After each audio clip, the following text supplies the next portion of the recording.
Skirt, skirt. Told you we always been ready. I don't need people that's petty, that weigh on me heavy while I'm being steady. I need a record with Felly. We get it bouncing like Betty's, I feel like I'm Nelly. Don't bring the beef like a deli. It's leave on Levy, no sleeping on me like I'm Freddy. Chris Breeze, how I do, hit him with the moves. Left hand step back, ballin' like I'm Coos. All faith, God's plan, you just gotta choose. God slaps, nothing left to prove. Y'all gotta leave me alone. Lately I've been in my zone. Told them no cap like I fitted, but lately the flows have been straight off the dome. I feel like I'm MVP, like my name Patty Mahomes. If it ain't about money, don't hit up my phone, cause lately I've been in my zone. Hello, welcome to the Cowboy Show, hosted by Ben Carey and Nick Gronerad, combining expert human opinions with cutting-edge simulation models to help you arrive at the best picks each week. Inside Edge Community. 5, 4, 3, 2, 1. What's going on, everyone? Welcome to today's stream. We have 11 games happening on this wonderful Sunday. I think the theme of the week, if there is one, is big spreads. Yes. There's been one so far this week, or so far this year. That was the Bills-Texans game earlier this year. That was like, damn, that's a big spread. Mm-hmm. And we've got 2 more this week. It could have been 3 more. But the line in the Chicago-Tampa game moved in the other direction, so it didn't get humongous. But the Rams and the Cardinals, both massive favorites today. Yes. So we're going to touch on those in a second. What's up, Larry, in the chat? What's up, everyone else who's here? Thank you all for joining us. What's up, guys? Anything else noteworthy? Well, I mean, it's kind of a fun little narrative, but we'll see how the favorites do today. They've been on a little bit of a hot streak, and the public has been killing it. So, yeah, I mean, is that just a coincidence? Is that luck? Is that meaningful information? Well, we'll have to find out. It depends how you look at it, but that is the narrative. Meaningful information, yes. Is it like actionable information? Probably not. Probably not. Forgot my password. It says, at the hospital with newborn in hand, can't miss the live streams. That is some commitment. Wow. Hopefully it's your newborn. Wait, isn't forgot my password? It's VakeAJ, I believe. Oh, okay. Well, congrats. Yeah. I thought that was Quinn. I thought that was Quinn for some reason. No, it's not Quinn. Quinn is Kitty Cat. He's Kitty Cat, okay.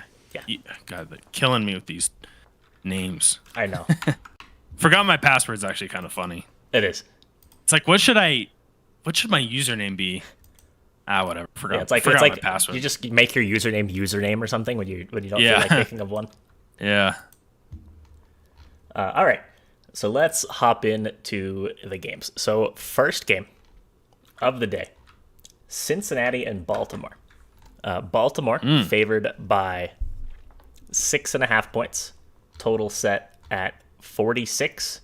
And the model, which has been doing reasonably well. Yeah. I think it was about a 50-50 week last week on aggregate. Yeah. Model has this at 25.36 for Baltimore, 20.69 for Cincinnati. So Baltimore winning by about 5 points, between 4.5 and 5 points. So that's a Cincinnati cover. Total right around 46. I mean, it's like 46.1 or 0.2 or something. Mm-hmm. So just barely over. Personally, as a Ravens fan, I think that this is a really good spot for the Ravens. They look good. I think I'm finally ready to fully buy in and start letting myself get excited. I have a hard time doing that. Yeah, especially as a Caps fan. Yeah, and then as soon as you do it, you know what happens, right? Uh-huh. That was like me as a Broncos fan. 3-0, right? But I was smart enough. I said, okay, guys, let's take a step back. Look who we played: the Jets, the Giants, the Jags, and I did not get my expectations high. If we would have beaten the Ravens, I probably would have, but that didn't happen, and now the Broncos are 3-4. Yeah. I mean, Broncos are a tough case. Yeah. But so despite the model liking Cincinnati to cover here, I actually like the Ravens here. I can't lie. Is that a biased opinion? Certainly. But I do like the Ravens. I'm kind of against you on this one. I think the Ravens win at home, but I kind of like the Bengals, and the reason why is because I think the run game can keep them in this one. Yeah.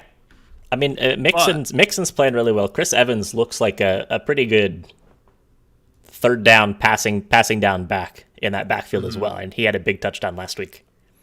Yeah. And also, I know this is always like the cliche term, like divisional game, but these two teams, they do play closer games, and we have to remember, the Bengals the last few years pretty bad. Am I remembering this correctly? Where the Bengals have actually played some close games against the Ravens? Yeah. I mean, so the Bengals have been pretty up and down talent-wise over the last decade or so. They were bad enough to get the number 1 overall pick and draft Joe Burrow a couple of years ago. Yeah. But aside from that, I mean, a lot of the Andy Dalton-led teams were legitimate playoff wildcard teams. I mean, they played close games against the Ravens. They beat the Ravens. They lost to the Ravens. Kind of all over the place. And this Bengals team, I don't know. I think that they're good. I don't know that they're that good. I mean, so they're very close to being a couple games worse than they are, just looking at wins and losses. They've had a couple games where they've had stumbling over my words. A couple games where they've had game-winning field goals that they've kicked, including one in overtime. So, but I feel like this number's fair. Yeah, I think the number's fair. All things considered. Yeah, it's not it's not -7. If it was a 7 spot, would you feel differently? I think I would feel a little bit differently. Yeah, that's fair. Yeah, and I think that I'll say that I like the Ravens as a money line parlay piece more than I like the spread. A teaser play. Teaser. I'm gonna tease the Ravens, the Chiefs. Just gonna tease. Actually, just gonna tease every team. Green Bay -2.5. Are you kidding me? Are you kidding me? Oh yeah, I need to get that for the soundboard. Nikita Kucherov. Yeah. Are you kidding me? Are you kidding me? Yeah, that would be a good one. Are you kidding But Nick, me? I'm gonna have to go against the lean here. I think we might have to do a fade because I do like the Bengals 6.5. Yeah, I'm gonna throw up a fade on this one. Also, so we got Drama Llama says, "Sup, first time chat. Welcome to the stream. Glad to have you here." We will have some drama. I don't know about the llamas. Yeah, or maybe we'll have some llamas, but no drama. Drama on what we talk about, right? Just Yeah. breaking news, injuries. And Maybe- speaking of that, maybe a lot we of the should get injury some stuff's llamas. coming out, right? Yeah, we should be getting yeah. official injury news right about now, actually. And speaking of injuries, the next game is one of the absolutely most injury-devastated teams in the league right now, in the New York Giants. So Giants 3-point dogs at home to the also somewhat beat-up, no Christian McCaffrey, Carolina Panthers. But the Giants, man, oh man, are the Giants a mess. Can we go through the injury report right now? Yeah, although I don't even think that the injury report is going to tell us the full extent of what's going on with the Giants. Because there's going to be guys playing that are banged up. Well, I mean, and there's guys like on IR that aren't even going to be on the injury report. So, Yeah, so Galladay. inactive for the Giants today. Sterling Shepard is out. Kenny Golladay is out. Kadarius Toney is out. Saquon Barkley is out. Darius Slayton is expected to play. Evan Ingram is expected to play. But that is who, at this point in the year, is probably their top 3 receivers and their top running back.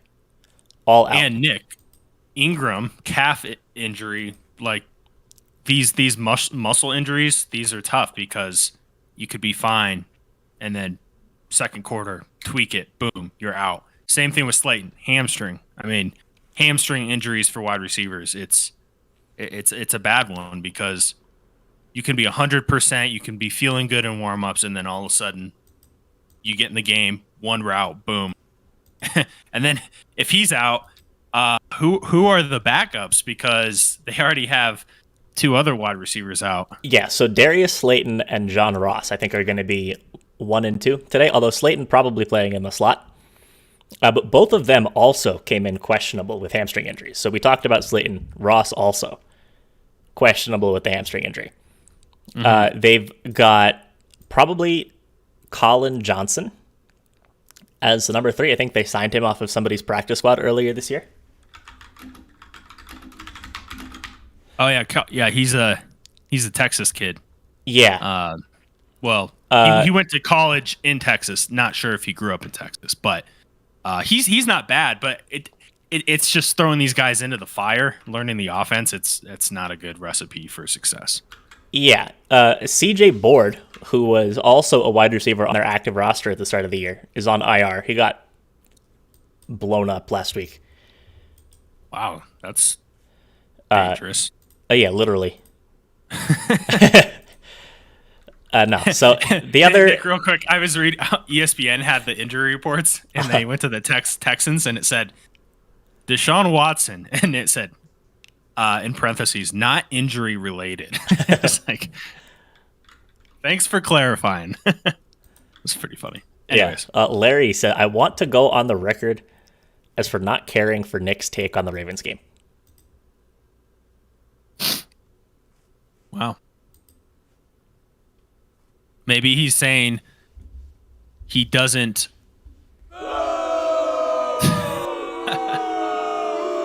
Boo. Yeah. Larry, I'm going to go on the record for not caring that you don't care about my take on the Ravens game. Okay? Yeah, and we have the soundboard, so we win. Mm-hmm. Yeah. So are we fading this spot? This game has to be a fade. Okay. So the other guy starting at receiver for the Giants is Dante Pettis. Fun fact: I actually met Dante Pettis in Phoenix 3 years ago. What was the situation? It's called the Waste Management Open. It's basically a golf tournament that has no rules, so you can scream and yell while people go. It's pretty cool. Interesting. Yeah, a lot of alcohol. I bet some people in the chat have been to it before. It's a big thing out here. It's kind of fun. I mean, it's like for me, it was the only golf event I've been to, so it's probably kind of not what to expect. But anyways, that sounds Nick, like an adventure. Nick, I want to say though, the under is interesting in the spot because the Panthers defense has been solid, but at the same time, I'm a little worried that the Panthers just put up like 30 points. Yeah. I don't know. Well, I don't know. So I'm not a huge fan of this Panthers team. I think I've been on the record for saying that. I think that they were kind of like the Broncos in those first couple of weeks. They had a fairly easy go of it, and plus having McCaffrey.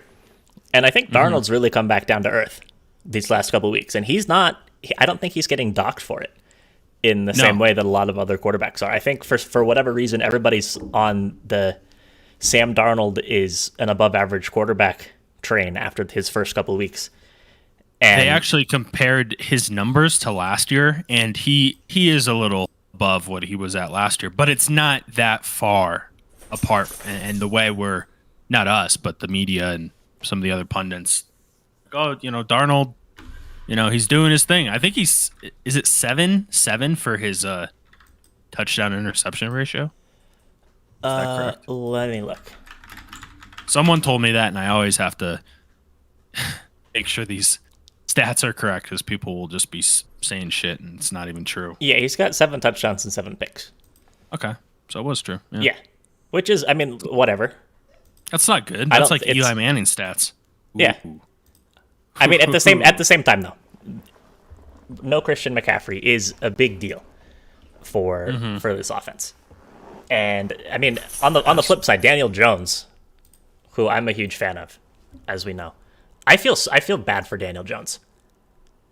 If you've watched the Giants play, you can tell that the breakout is like this close. I know. But If he just had a few more guys. Nobody to throw the ball to. Yeah.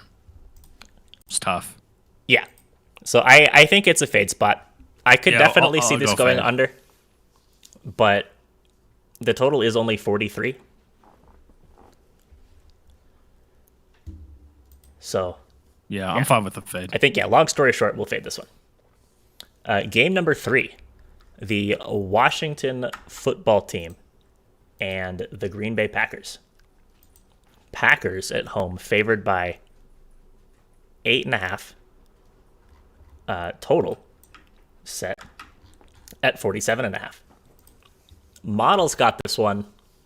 Packers winning by a little bit more than 6 points, so technically a Washington football team cover, and a total from the model of just like a touch under 47.5. It's like 47.2, 47.3, that kind of range. Yeah, 47.31, I think is the actual number. So technically, likes Washington, likes the under. Not a super strong lean. So I think this is actually another game where we have some health concerns, right? I'm assuming that Antonio Gibson's playing, but he did leave the last game a couple times. Yeah, Antonio Gibson is active, He's active. for Washington, so that's good for them. But Ben, what's your take on this game? This was one of those games looking at that I absolutely hate. And I guess it's because of Taylor Heineke. Yeah, Heineke's confusing. Yeah, he started off well, but hey, I've made this point many times, and it's almost ironic that I went against my point, Heineke, but it's when these guys start off, right, and they play really well, but then the more film you get on them, defenses start to catch up to them, and I think that's what's happening with Heineke. I mean, he played terrible Chiefs defense last week. So part of me says, well, if that continues, Green Bay could win this by 2 touchdowns. But at the same time, 8.5 is a lot. And I think that's what the model's kind of getting at here. Yeah. I don't like crossing the key number to get from the model to the Vegas line. I mean, so that's like one thing that the model doesn't really take into account is it's all average, right? It's not, there's no key numbers involved in averaging these. So a 20.42 to 26.87 game. I mean, if we're talking in actual football numbers, what does that mean? That could be a 17-27 game, or it could be a 21-27 game, or it could be like a 28 for the Packers, or you could get a 31 if there's a field goal that gets turned into a touchdown instead. And then those distinctions in like turning the model score into an actual football score, like that's the difference between which team covers here. Yep. So I feel kind of bad throwing up 3 fades in a row to start the stream, but I think that's kind of where I'm at on this one. Yeah. No, we can't force it. No, we're not going to force it. No. Can't do that. So, yeah, I'm fine with the fade. Fine with the fade. So next up, we've got Kansas City and Tennessee. Tennessee at home, 4.5-point dogs. Total sitting at 57.5. So the model, maybe not so surprisingly for anybody who's been paying attention, but once again has Kansas City losing this game. Model hates Kansas City's defense. It's been pretty good, though, overall with the Chiefs, right? Yeah, it's. I think it's been quite good with the Chiefs. Yeah. On aggregate. But again, it has them losing this time on the road to Tennessee. It's got Tennessee winning by under a point, so not a super strong liking for the Titans, but it does like the Titans. Total wise, model's sitting at like 56.5 ish, 56 to 56.5. So a small underlean. Ben, what are you thinking?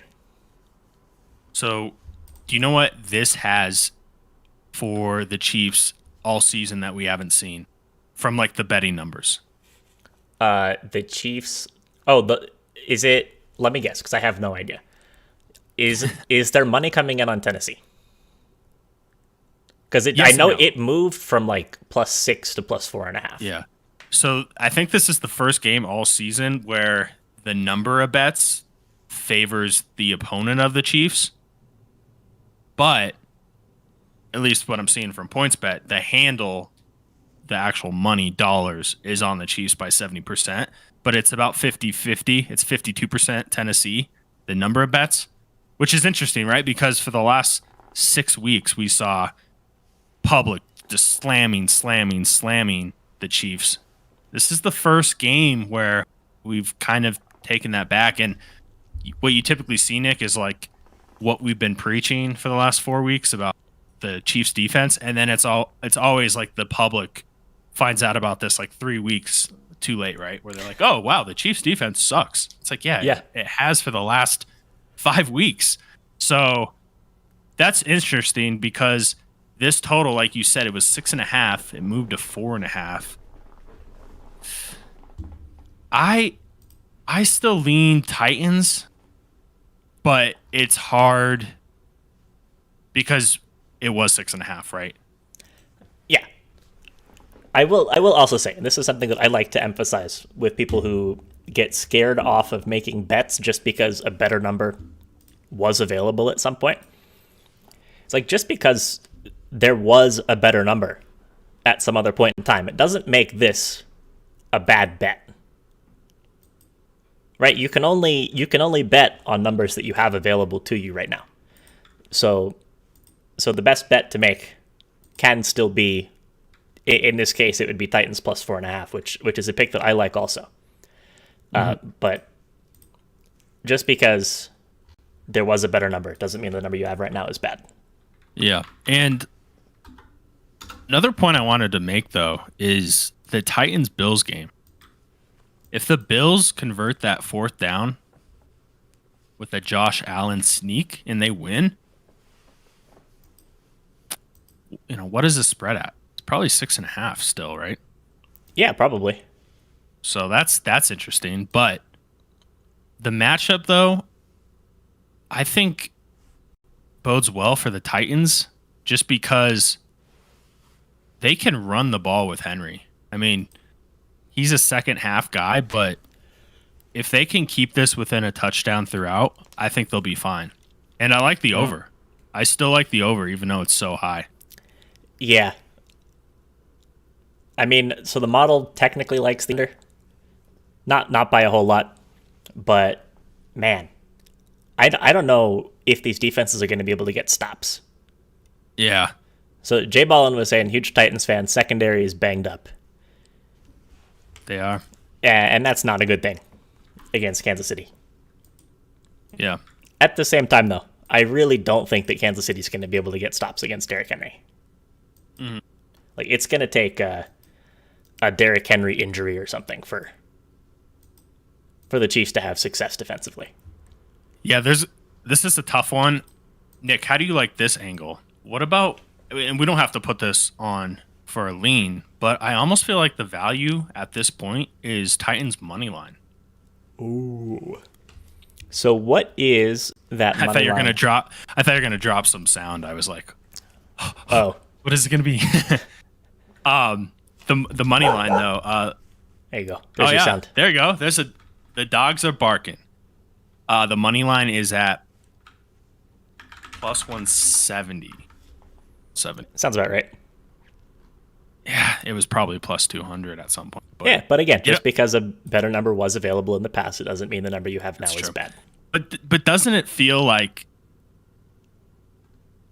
Titans could win this game, but also Chiefs could win by 14. Yeah, it feels like a lot of things can happen. Yeah. It could also be don't a team total spot. So Chiefs team total, which Jack said, is at 31.5. Titans 26.5. You're saying over? Maybe like a Titans over as a hedge between a game over and a Titans cover. Yeah. Turns into like a 41-28 type game, or maybe 35-28. No, 41-28. Heard it here first. 41-28. 41-28. Yeah. So Tennessee. I guess we're going with the Tennessee. Yeah, I think we'll go with Tennessee. Yeah. Next up, Atlanta and Miami. My favorite quarterback in the NFL, Tua Tagovailoa, playing in this one. Behind Justin Fields? Behind Justin Fields, yeah. Who do you hate more? So, I don't hate either of them. I feel quite strongly that Tua is not an NFL starting quality quarterback. I have nothing against him. That, like, me thinking he's bad doesn't mean I hate him. Larry, what do you think? Larry's just gonna say, "Oh, I'm just gonna fade what Nick says." I'm gonna fade whatever Nick says Just about gonna this ignore game it. because he hates Tua. Uh-huh. But Tua's been bad. He's been bad. Did you know that? I was just curious. Jarvis Landry has completed multiple passes for more yards than the longest completion Tua's ever had. Makes sense. Hate. It's hate. Uh-huh. Just my blood is boiling in my veins. How does he have a job? Yeah, Justin Fields is different. Jury's still out on Justin Fields. And I haven't watched, like, actually seen enough Justin Fields to have such a strong opinion. Mm-hmm. But yeah, I've watched enough Tua to feel quite comfortable saying the things that I say. So the model has an over here, Nick, 26-24 with Atlanta winning. Yeah, like all of that said, the model actually does have Miami covering here. So close, though. Miami is Very a 2-point dog at home. Totals at 47.5. Yeah, very close. Model has Atlanta winning by only like 1.5. And like you said, we are looking at an over from the perspective of the model. So I guess we have injury news in this one as well. Just pulling up the injury report. It looks like everybody who's supposed to be playing for Atlanta is playing. So Calvin Ridley is playing.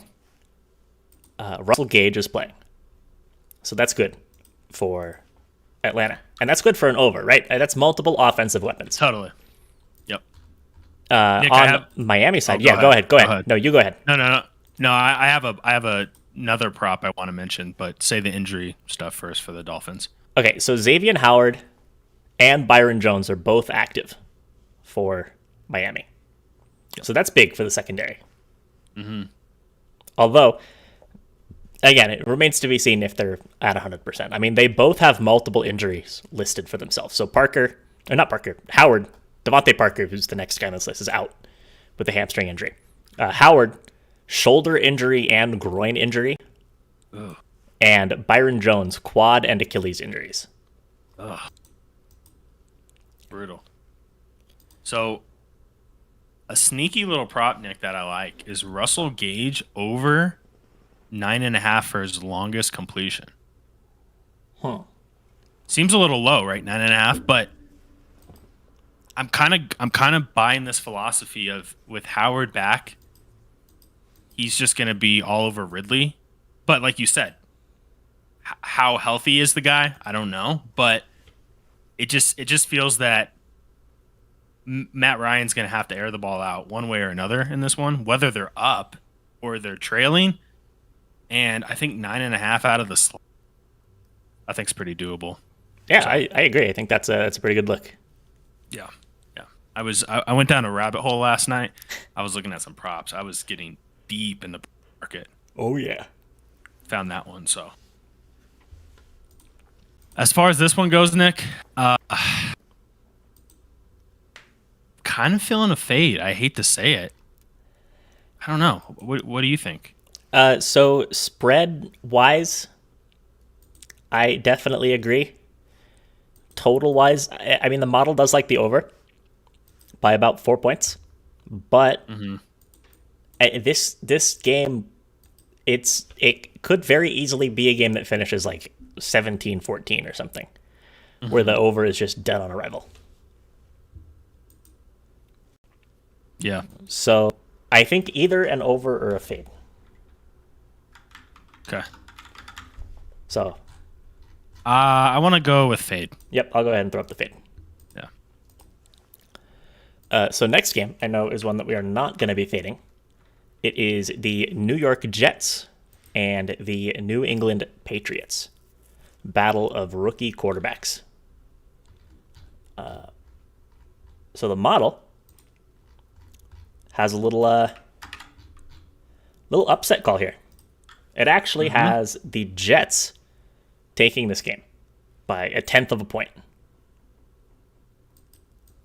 You know what's funny, Nick? I have not seen one person be on the Jets, even the spread.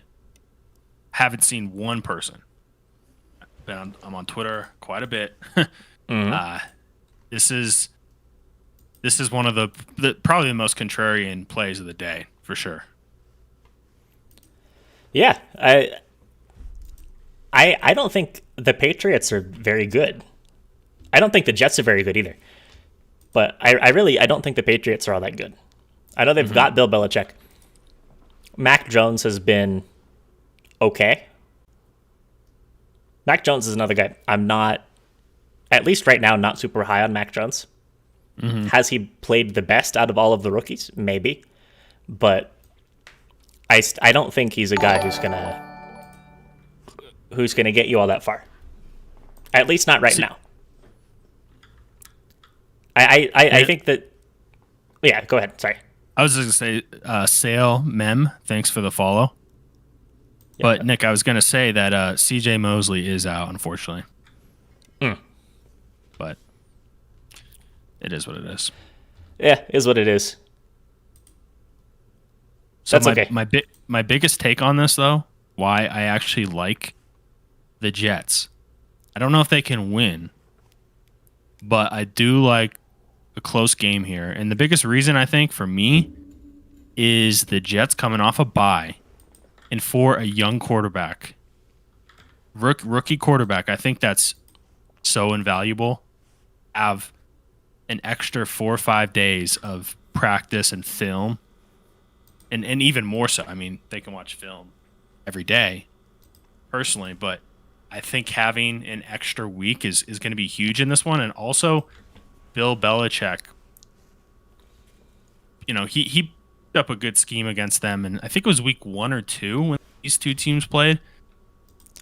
But having a second game, I think, benefits the Jets and Zach Wilson more so than Bill Belichick, if that kind of makes sense. Because he's going to have, he's going to see what he did wrong, what schemes they threw out. Yeah, and there's more room helps. for improvement. Yeah, more upside there. So yeah, and also worth noting, that was that Jets team in week 2 when these teams played. That was a 25-6 win for New England on the road in New York. No Jamison Crowder for it was huge. New York in that game. So they shut down what's his face. They shut down Corey Davis. Yeah. Corey Davis only had 2 catches for 8 yards. Braxton Berrios was the leading receiver, who's completely phased out of the offense now with Crowder back. But Berrios had 7 for 73. Could be another day where Davis gets shut down. Although I guess they had Stephon Gilmore in this game, who was probably doing a lot. That's well, true. no. Well, they didn't have Stephon Gilmore because he's been on IR all year. They had him, just wasn't playing. Yeah.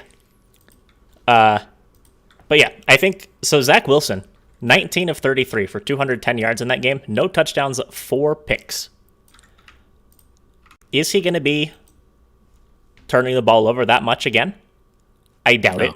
I mean, he's thrown 4 picks in the 3 games combined since then. I mean, Mac Jones played a solid game, but not an impressive game, say. I mean, 22 of 30 Yeah. for 186 yards, no touchdowns and no interceptions. Doing what he needs to do to get first downs, but not really making plays. So I think it's a good spot for the Jets. And like you said, coming off a bye, having film against this team to learn from, I think it's a good spot for the Jets here. 100% agree. And, And the most model- important thing is Trent is on New England. Oh yeah, we need to just need to put that in the model, and then Yeah, I kid. I mean that would just be the whole model. Yeah, that was like my TikTok I made. I said, why do we even have a model? We'll just fade Trent. That is the model. That is the model. Yeah. It's like we have a proprietary like agreement with Trent where you're like you have to tell us first Yeah. before. Yeah. So I'm gonna throw up. Oh hey Nick, give me a Trent sound here. I was going to. Okay, perfect.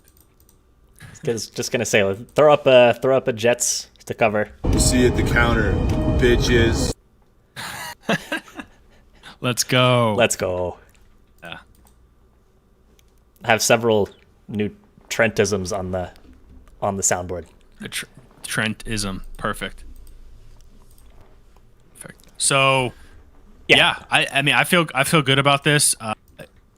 It's one of those plays that it's not sexy. No one's running to the counter to do so, but hey, those more times than not. I've been doing this for a while. Those are the ones that win. Yeah, It's just the way it works out. yeah. It feels like they're just getting too many points. Do I think that the Jets are going to win outright? Probably not. But do I think that New England is 7 points better? No, I don't. Seems like this. I'm gonna go with a 24-20 win. For the Pats? Yeah, I think that sounds right. Obviously, it's not going to be 24-24, like the model says. Hey, we had a tie in college those are- football last night. I mean, nearly. No, we did Oh, wait, what? because of the East Carolina. Wait, what Due happened? to- Well, they couldn't resume the game because of the weather. Oh, Oh wait, did they end up playing? I have no take idea. it back. They did. I take that back. They were about to have a tie in that game. But Yeah. you're thinking of the Penn State game, huh? yeah, I was like, that was tied for a very long time. The first game ever to go into 9 overtimes and the under still hit. But Yeah, I mean, the new overtime rules are. I don't really know how I feel about that. I like it, but at the same time, that was like the worst example for why it's in place. that was a terrible. It's like if the extra Yeah. innings rule came into play and you're like, this is going to speed up the game and end the game early, and then it somehow goes into 15 innings. And Yeah, you're like, and of course they "Oh." do it for player safety. And Exactly, in yeah. like one of the overtime periods, like 8th overtime or 7th overtime or whatever, Illinois' quarterback breaks his wrist. Yeah, and everyone's just exhausted. Uh-huh. Yeah. Yeah, it was pretty bad to watch. No one could score. I was watching it, just the score on my phone because I was out, and I'm like, oh, 4th overtime, 5th overtime. Yeah. I'm like, what's I had going it I had out it up there? on the TV waiting for Pitt to start. It was Yeah, and then miserable. they have to walk down to the other end zone, I think, every... Yeah, well, I think just- the teams had the option to switch. And then Oh, Penn, okay. Penn State wanted it on one side and Illinois wanted it on the other side. That's funny. They're getting more tired from walking back and forth. Mm-hmm. That's funny. So, anyways, yeah, let's talk about the first big spread of the day. First big spread of the day. We have the ultimate revenge game. Detroit and LA. So Rams favored by 16.5 points. Over under set at 50.5. So the model thinks that 16.5 is too many. So I want to preface this by saying that the model has been too high on the Lions for most of the year. That being said, model has the Rams only winning by like 4.5 points. That's a 12-point cover for the Lions. And even taking out some of the pro-Lion bias that the model has, still looks like the Lions are a pretty good look here. Mm-hmm. Cardinals just moved to -20. Jeez. What? That's crazy. I'm gonna be mad if that team total moved. But anyways, why would? Okay, give me one set. Well, it could be multiple sentences. But why do you think the model likes Detroit? Because at least to score. Well, I think that the model likes Detroit because there's still a lot of Jared Goff in LA data that it sees, which stat wise is going to be more impressive than Jared Goff actually is, just because the system was buoying him up a little bit. So I think that in one sentence is why it likes the Lions so much. Mm-hmm. That being said, though, this is like the ultimate revenge spot. I mean, the starting quarterbacks in this game got traded for each other in this offseason. So Goff going for the Lions now, Stafford going for the Rams. Rams have looked quite good. They have. But I feel uncomfortable laying 16.5 here. I think taking the Lions plus the points is a better look. Mm-hmm. And as we've seen this year, I mean, Lions can backdoor cover. It happened in week 1 against San Francisco. This just reeks backdoor cover to me. Mm-hmm. So the big thing with the Lions and why they've struggled, I think it's a few things. One, I think Hawkinson being injured and banged up has made that offense struggle a little bit, and there's not a lot of continuity with like their younger receivers and such. So they've struggled there. But that's something I think as the season goes on, that gets a little better. And 2, the Lions in the red zone on defense have been one of the worst teams. They've given up, I think, 86% of the time they're giving up a touchdown in the red zone. If they can just minimize 1 or 2 of those in this game with this spread, right, they probably cover. It's there's the margin here. It's very slim, right? But at the same time, if the Lions can't put up points, then they're in trouble. But I think they can. I like the spot. Goff going back to LA. He played in the SoFi Stadium 8 times last season. He's comfortable with it. I like the spot, and the model doesn't take any of that into consideration. So, yeah, no, there's no revenge narrative, familiarity narrative, or like actual familiarity built into the model, which is good. It's how it should be. Yeah, I mean, and then we can just know that the model is biased in certain ways and account for that. Mm-hmm. So yeah, like you were saying, I have the actual stats. So Detroit has allowed a red zone touchdown on 86.67% of opposing red zone drives. It's the second worst in the league, behind only Green Bay, who's actually allowed a touchdown every single time their opponents got in the red zone all year.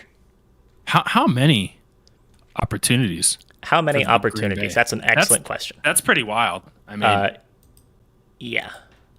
You would think they were like 1 in 5, but that's why I'm curious. Yeah, so I don't know. 2.5 red zone touchdowns per game. So if they've played 6 games, that's math. 2.5 times 15. 6. Yeah. 15 for 15. I think 4 of those were in the Saints game. Yeah. And then, so the other issue for the Rams is the opposite issue. They turn the ball over so much in the red zone. Mm-hmm. So their red zone touchdown scoring percentage, 62.5%. And I think that if you look at field goals, I don't think I can find that on here. Yeah, it's funny how, and I ran into the same issue with college football, like how they break it down because they only show touchdowns. It would be good to see Yeah, it's a little weird. the breakdown between touchdowns, field goals, and then total appearances in the red zone. But yeah, like I said, it's going to come down to those red zone appearances, and if the Lions can get some stops and force field goals, they're going to be in a prime position to cover the spread.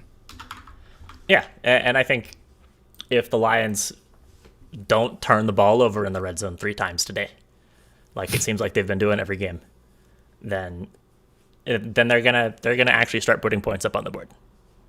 Mm-hmm. I know last week we were saying how against the Bears the week before, Jared Goff like fumbled the ball twice in the red zone, and then I was like, oh, fumbles, yeah, they're random. Like fumbling in the past doesn't really have a high correlation with fumbling in the future, and then Goff goes and fumbles the ball again. Fumbles. You lied to me. Yeah, well, I'm gonna say the same thing again. I think that the luck is gonna change. Yeah, it's some regression there. So Yeah, just the unlikely event that has happened twice in a row is unlikely to happen again. yeah, and I also like Jared Goff over passing yards. I know that's such a square little play here, but I like it. I think what was it, 261. Oh, 261. It's getting up there. I think. But he's going to have a lot. You know what? I almost like more is pass attempts at 39.5 over. Yeah, that feels pretty good. So this, oh man, this Cardinals spread. We'll get to. Wow, it's almost a one. Yeah, so Salem had a question. Slayton over 39.5 receiving yards. So we talked about the Giants earlier, and I just think it's a fade spot the whole game. It's got to be. Mm-hmm. I am a Daniel Jones apologist. I love Daniel Jones, but it's just so hard to tell right now what the Giants are going to do offensively. I mean, is Slayton going to get volume? Probably, just because he has to, because the entire receiving core is hurt. But, I mean, John Ross is going to vulture some of that. Evan Ingram, for better or for worse, is going to get some of that volume. Mm-hmm. Dante Pettis, I think, had 10 targets last week. Yeah, and there could be a lot of 3-and-outs, too. And also, we had a similar look and angle. I think it was week 2. And then Tony came out and 5-6 catches, or maybe that was like week 3 or 4. Yeah, it was. So, I think whatever week it was. You just never know, right? Like on paper, it seems like, well, he has to get targets, and all of a sudden Pettis gets like 7 catches, right? Mm-hmm. What the hell? So yeah, speaking of that game, actually, I'm assuming Stephon Gilmore is still out. I don't see any news that he's playing for Carolina this week. Mm-hmm. But yeah, a lot of Booker checkdowns. Yeah, that too. I think that's definitely in the game plan. Oh, no, Stephon. Oh, wait. Matt Rule is optimistic that Stephon Gilmore will play on the 18th. I don't see anything since then. Yeah, this is a later game, right? So. Oh no, this is an early spot, right? Yeah, this is an early game. So I mean, doesn't that have to be known at this point? Yeah. Someone maybe look for us because. Yeah, I don't know. Quick DFS question from TJ. Which would you rather have more, T. Higgins and Bryan Edwards, or Darnell Mooney and Randall Cobb? I think the answer is no. Yeah, I was like, I mean, it's a lot of dart throwy guys. Yeah, where's the value? But I would say Mooney, maybe. Yeah, I was gonna leave Mooney and Cobb as well. I think that there's a little more upside in. Bryan Edwards, but I think especially in Mooney, because Mooney definitely seems to be Justin Fields' favorite target. Mm-hmm. And the Bears are gonna going to be airing it out for better or for worse.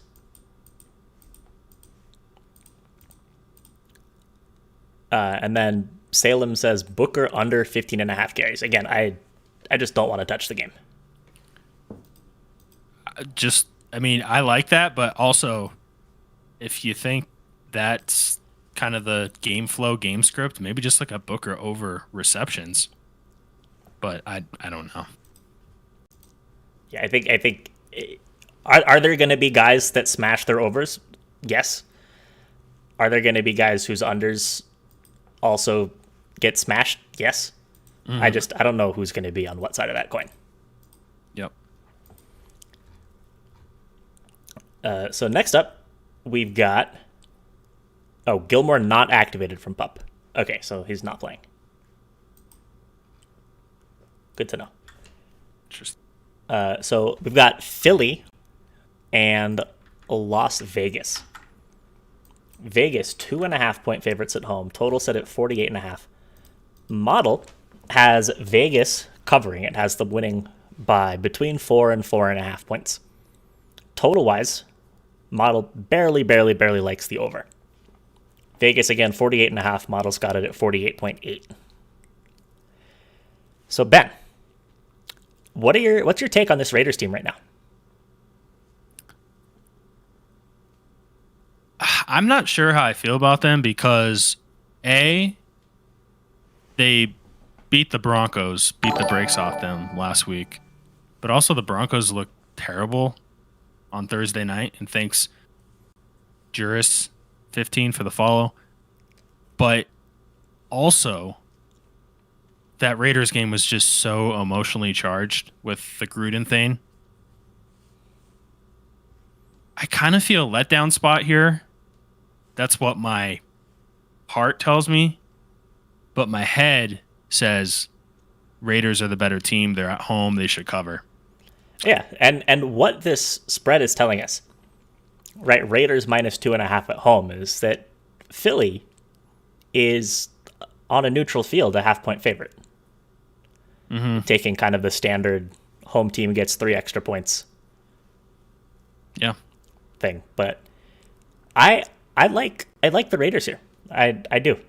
I think that Gruden's play calling was actually holding the Raiders back quite a bit.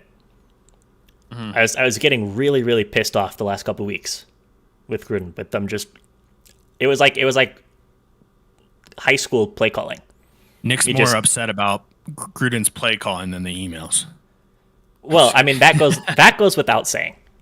Yeah, the play calling goes with saying.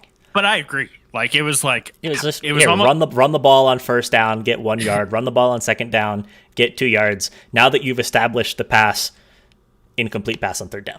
I want to find the email that says he had Josh Jacobs on his fantasy team. I mean, so maybe the issue was that all of his game script, his play calling was in the emails, and it got leaked to the other team, so they knew what was going to go on.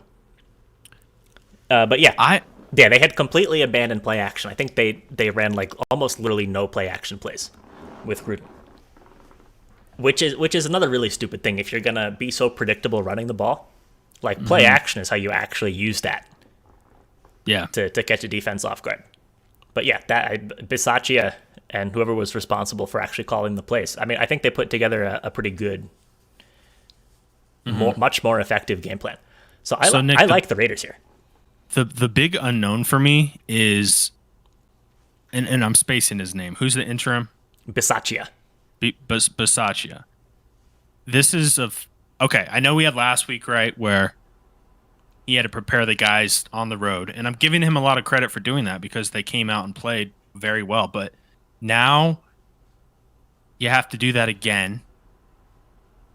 I know it's at home.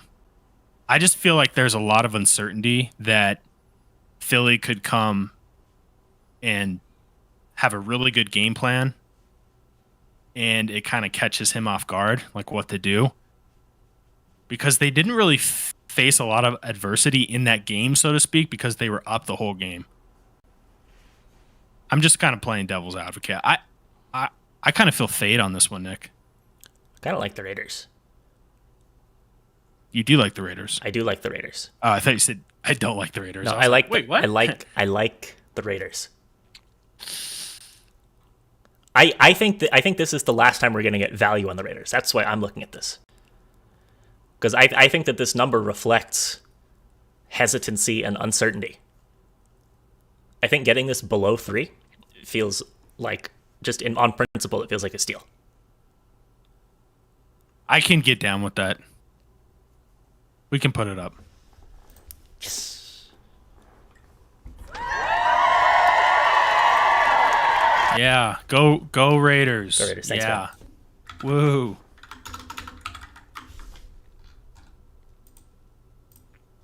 Ooh, this next one's gonna be juicy to talk about. Yeah. So we've got the third biggest spread of the week. And a lot of other weeks would be the biggest spread. But plays third fiddle to the massive numbers in the Rams and Cardinals games. We've got Chicago going on the road to Tampa. Tampa favored by 11.5 points.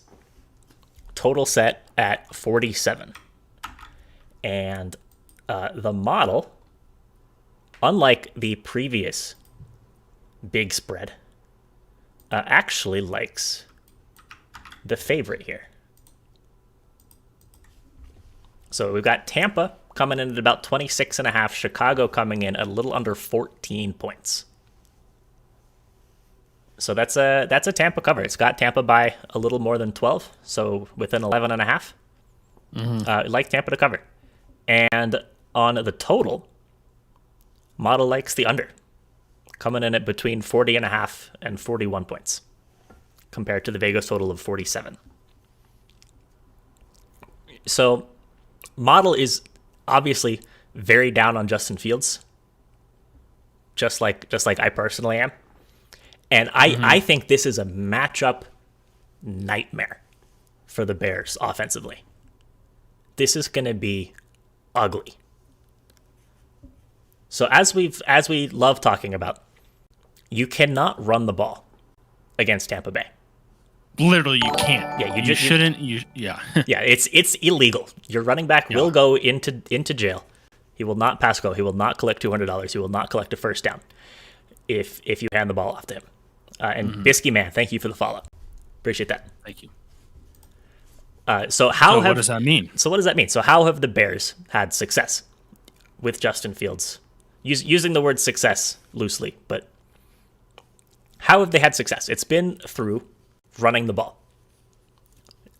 When he was healthy, it was David Montgomery racking up a lot of yards, a lot of touchdowns on the ground.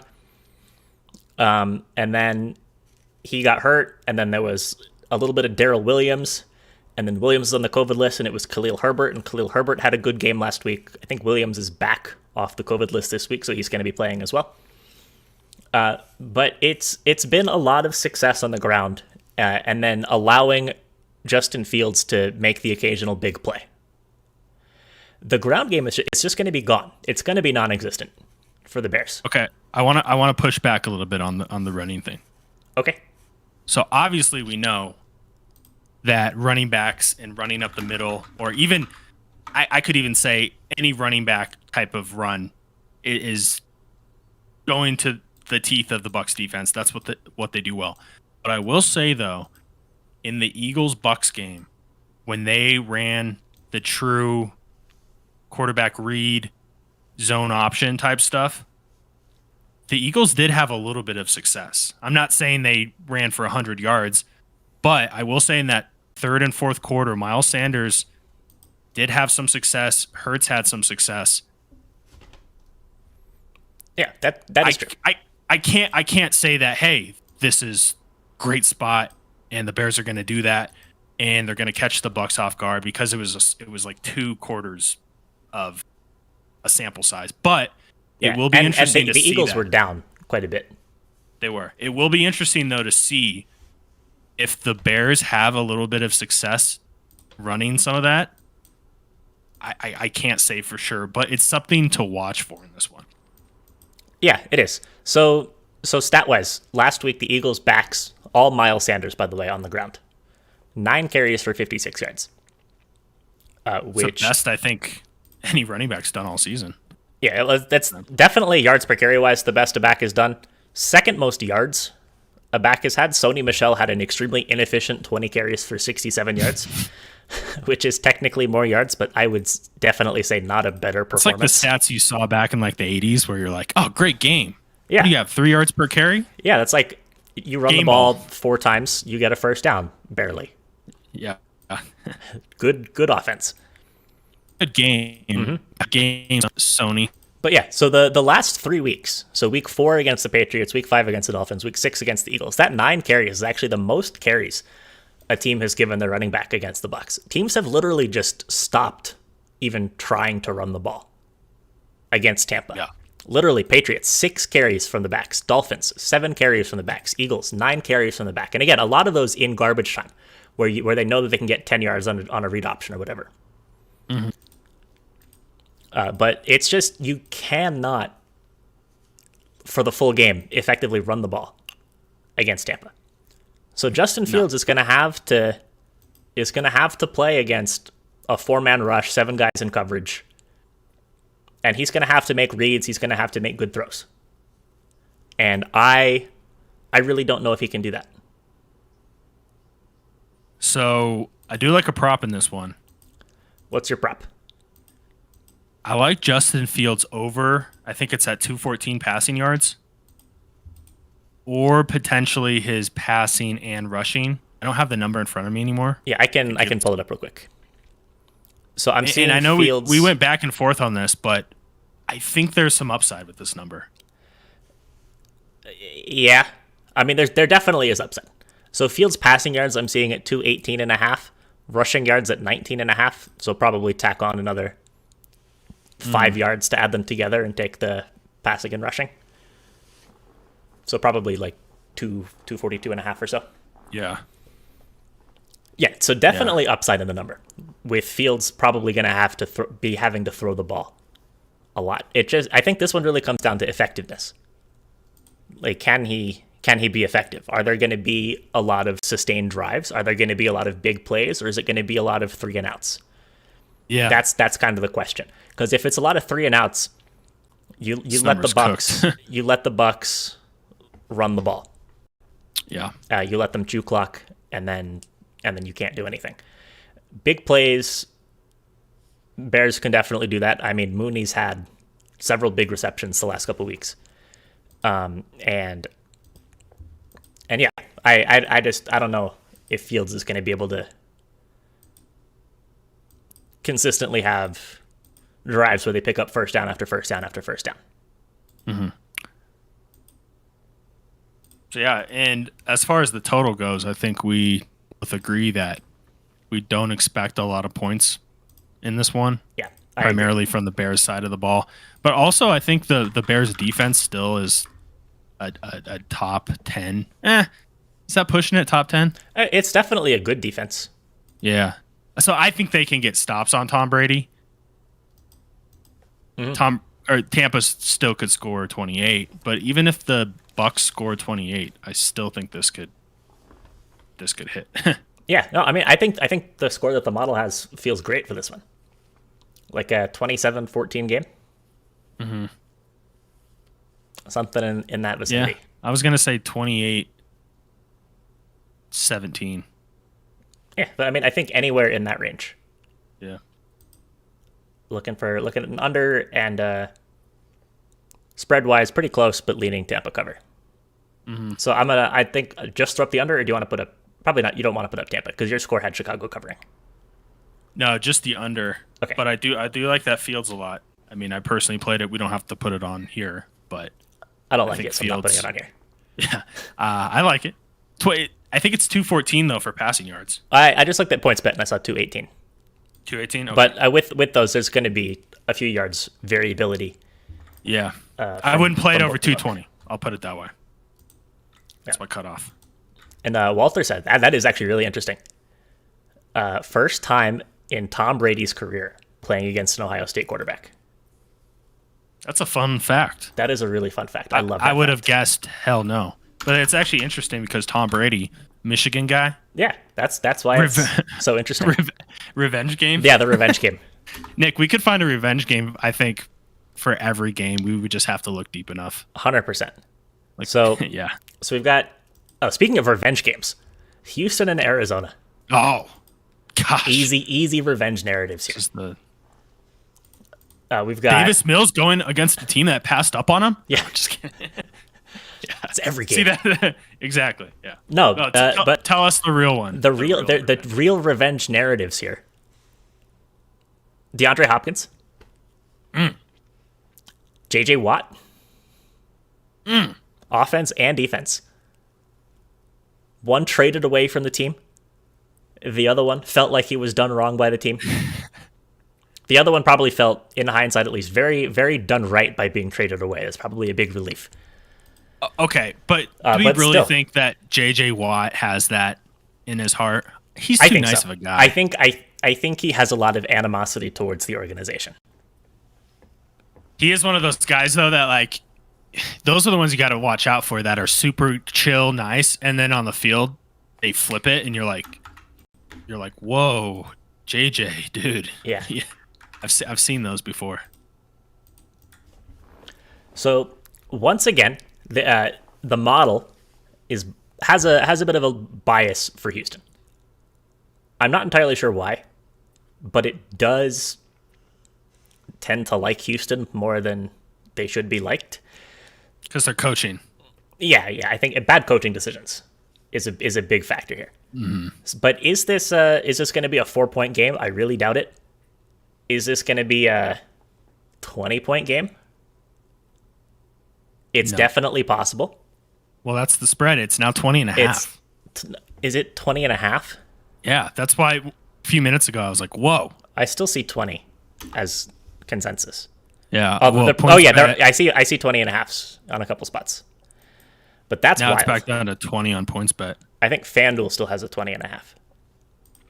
And Nick, I see the team total for the Texans at 14 and a half at some spots, but I also see 13 and a half. Ooh. That'd be fun to middle that one. Yeah. Can the Texans score touchdowns? That's the question. They can, but I don't know. Nick, I think there's an over under for PATs for the kicker at like 1.5. Kind of like the under there.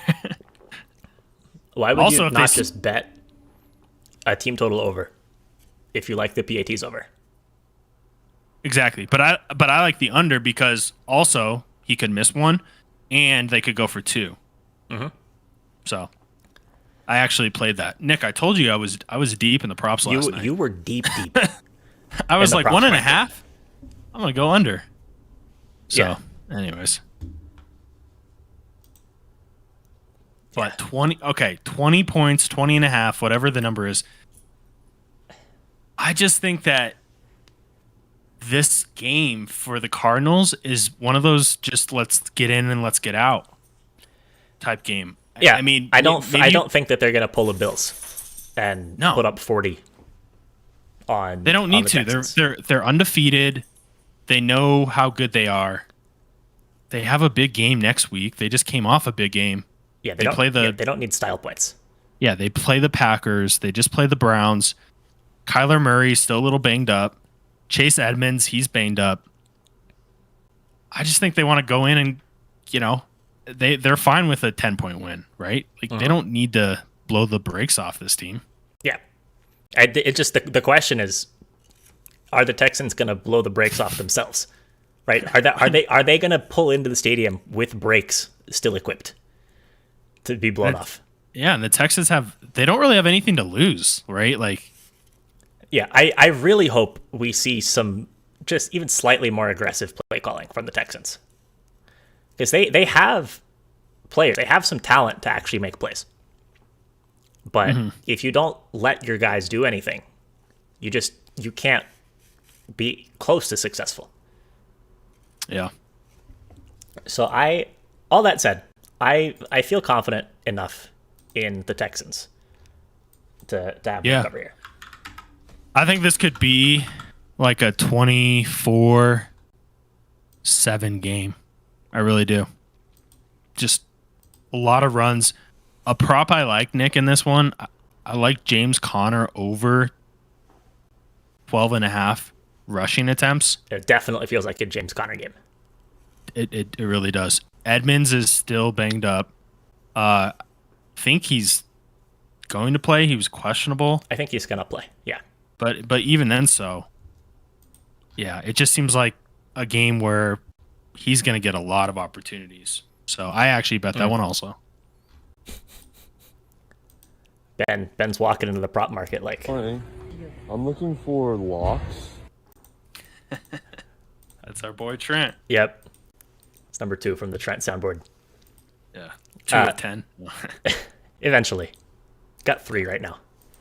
There's literally one a day on TikTok that I could take and give to you. Yeah.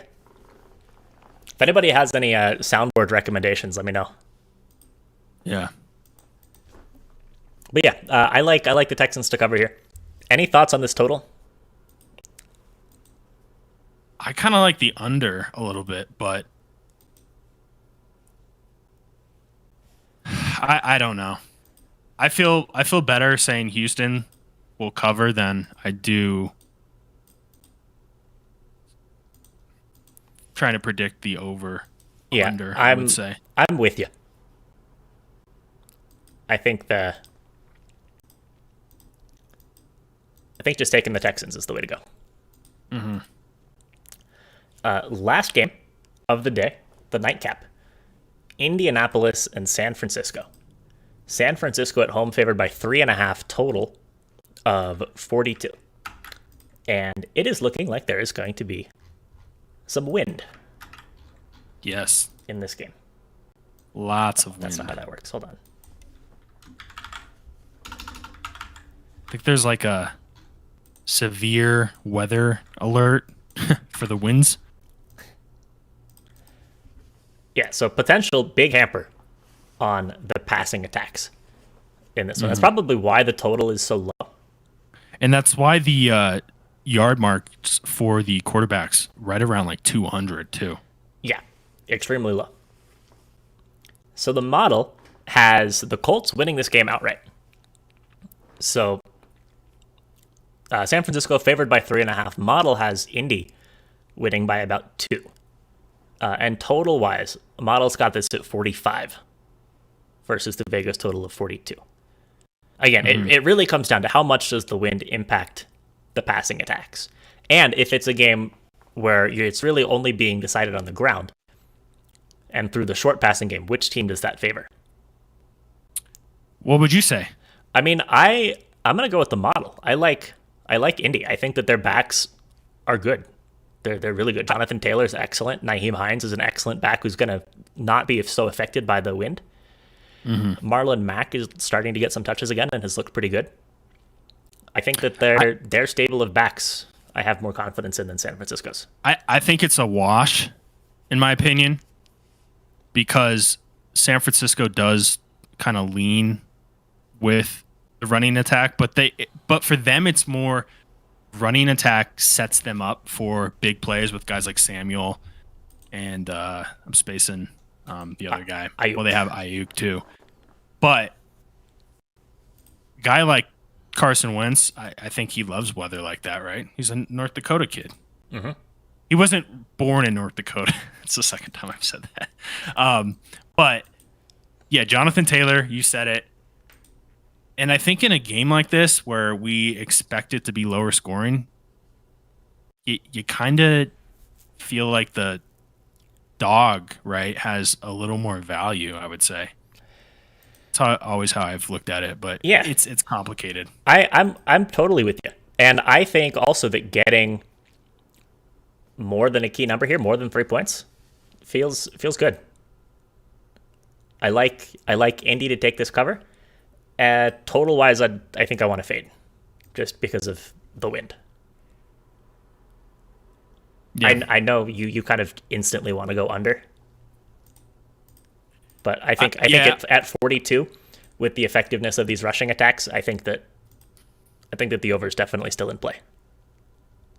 I can see that. I think we should fade the total, but I think we're on board with the Colts. Yeah, absolutely. This is a interesting spot too, because I will say I think this is the 4th road game for the Colts. Not the best travel spot, but also Nick, Jimmy G's back. Yeah. How healthy is he? I'm not sure.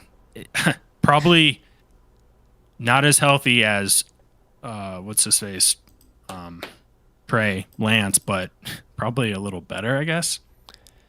Yeah, who knows? They know. We don't. Yep, we don't. So that wraps up the game discussion. Let's get into our favorite picks. So weirdly, we have a lot of sides up as leans. We've been, I think, more total heavy as opposed to side heavy in the past, but it, I guess, just felt like a sides week. Mm-hmm. So Ben, what is going to be your favorite play today? Can I give a prop? Yeah. Okay. Well, actually, Nick, you start. I just want to make sure the number is still there. I don't want to give out a stale pick. So, it's like you started off. All right. So my favorite bet day is going to be the New York Jets +7 against the New England Patriots. I like it. And Ben? I am going to go with Kyle Pitts over 49.5 receiving yards. I just think that he's in a good spot. I mentioned that Howard will be occupying Ridley, and I think he's going to get looks. He's looked good. He's getting the volume now. So it's going to be my best play today. Sounds good. All right. Thank you, everyone, for being here. Appreciate y'all, as always. I think we're going to wrap up. I have to go make a quick add and drop in fantasy. Got to get that in the next 5 minutes. Yeah, better hurry up. But yeah, good luck with all the bets, and we will see you for Monday night tomorrow. We will. Good luck, guys, and we will talk to you later.